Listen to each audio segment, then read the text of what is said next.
And let me get started. So my organization, South Florida Wildlands, has a long-standing and well-publicized opposition to these new reactors, to the power lines in or near Everglades National Park, and the power lines through the residential sections of Miami-Dade. The location of this plant, the proposed plant on the shores of Biscayne Bay, adjacent to Biscayne National Park, the power lines on the west side would be through the eastern side of Everglades National Park. Mark Lewis, the former superintendent of Biscayne National Park, now retired, we had a long conversation about this, and he said something very profound. Even if he supported nuclear power, why in the world would you want to build one in this particular location? And I'm going to spend some time talking about why Superintendent Lewis had this feeling about the location for this plan, for this proposed project. Biscayne Bay is an ecosystem on life support. Urban runoff from cars, roads, buildings, and power plants, agricultural runoff from surrounding farmlands, plus massive amounts of runoff coming from the Everglades agricultural area, brought to the northern bay by the Miami River, and the hypersaline conditions caused by the lack of clean fresh water is destroying this bay and estuary. In historical times, the bay was one of the most biodiverse estuaries on the planet, threatened and endangered and state-listed species which are still hanging on in Biscayne Bay, but barely, include 3 species of corals, 3 terrestrial invertebrates, a fish species, 8 reptiles, including 5 species of endangered sea turtles, 13 birds, 6 marine mammals, including the manatee, and 2 terrestrial mammals. This is the biodiversity of the bay adjacent to this plant. There are many, many other species not yet listed, but which could be in the future. Consider also when our 80 million Floridian tourists send postcards home, these are the animals, this is the landscape that are on those postcards that they're sending home, not photos of a nuclear plant. The tourist industry is a tremendous part of our economy. Fpl is citing this expansion on some of the best of what's left. The proposed plant anticipates cooling with recycled wastewater. That water will not be pure, and some of the chemicals that are in it, including detergents and pharmaceuticals, could well be released as aerosols in the 2 steam cooling towers, with unknown but serious consequences for the bay, the ecosystem, and the health of the community. Also, there's the strong possibility of small microorganisms, including viruses, being released with the extremely fine aerosol droplets that are going to be part of this wastewater and spreading far. The droplets will not evaporate as due to our high humidity. That issue has been studied in cooling towers in the past, and the dangers identified. All the reference I'm going to make, by the way, I'm going to send you a physical copy of this with references to study that back up what I'm talking about. The backup system also calls for the cooling for radio wells drawing water from the Biscayne aquifer beneath Biscayne Bay. Strong potential for increase to South Dade's already massive saltwater intrusion problem. The proposal envisions sending 40 million gallons per day of the wastewater into the boulder zone beneath the Biscayne aquifer. Problem is the water will not necessarily stay there. This has been well studied. There's evidence of lateral movement into the Florida Straits, one of the most biodiverse marine areas in the Atlantic, and of course into Biscayne Bay itself. 2009 study, which actually looked at this area, showed vertical movement of deep well injected wastewater in this very location. Potential for contamination of freshwater supplies is very real. In July 2013, a brand new study released by the USGS, just released, showed the strong potential of deep well injection to dramatically increase earthquake occurrences. The area that was studied, more than 300 earthquakes per year above magnitude 3.0 from 2010 to 2012 in the area studied, compared to 21 events per year between 1967 and 2000. The culprit is thought to be deep well injection caused by the fracking industry, pumping waste underground.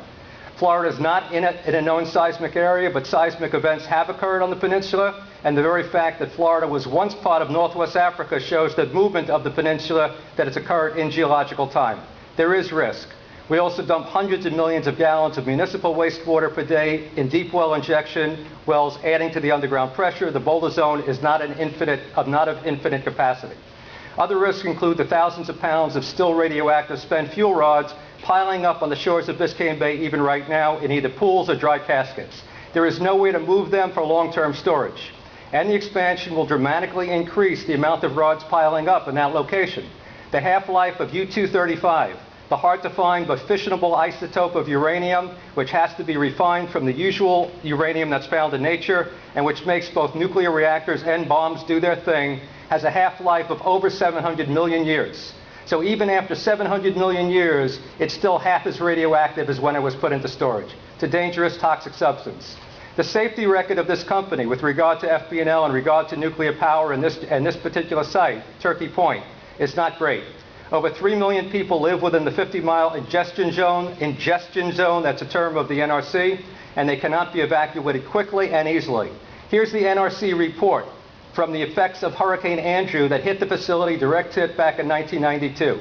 The on-site damage included loss of all on-site power, off-site power for more than 5 days, complete loss of communication systems, and damage to the fire protection and security systems and warehouse facilities. As we know from Fukushima, it was the damage to the backup generators coupled with loss of power that didn't allow the cooling pumps to work, which led to the catastrophic meltdown of both the core material and the spent fuel rods. This is in the direct path of a hurricane with rising seas, rising storm surges. It can definitely happen here. You're going to hear FPL talk about safety. FPL's idea of safe needs to be taken with a very, very large grain of salt here. There is risk. A smokestack, by the way, from one of the fossil fuel plants that got hit had to be demolished due to damage. Other safety problems which have occurred on the site include a hole which was apparently drilled by a worker in one of the cooling pipes for the plant. It was done either by accident or on purpose. Nobody knows. The FBI investigated and interviewed dozens and dozens of workers. And a situation where Turkey Point officials realized that the Boraflex panels that are used in the spent fuel pools to absorb the neutrons and keep the U-235 from fissioning was breaking down. They took it on their own to add a soluble boron compound, a boron solution, to the pools without notifying the NRC about the problem, nor about the solution that they came up with. The NRC fined them $70,000. I'm a poor guy. That's almost within the range of a fine I could pay. That was for taking their own solution without contacting the agency to find out. So their safety record and their behavior with regard to this plant is not great. Lastly, the power lines across the eastern edge of Everglades National Park. This should not even be an issue. When the National Park Service acquired the East Everglades expansion area, they were directed by Congress to acquire all the land within that area, including these corridors. That was clear. What happened was hundreds of properties, by the way, were acquired in the same area, either by willing sellers or eminent domain. When NPS tried to use their power of eminent domain to acquire this property, FPL just basically said, no, we ain't giving it up.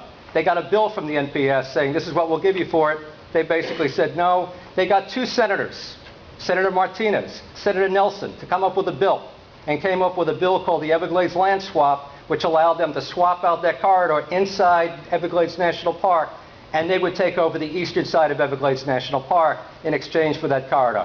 Not many people can get Congress to write a bill signed by President Obama in 2009 to transfer a piece of National Park Service property on their behalf, but that did happen. Lastly, also the power lines, it's going to change. If they do put those power lines in there, it's going to change the hydrology of Chalk River Slough. That's the heart of the park and the main beneficiary of the entire multi-billion-dollar Everglades National Park Restoration Plan and Everglades Restoration Plan in general. It will spread invasive plant species through that section of the park.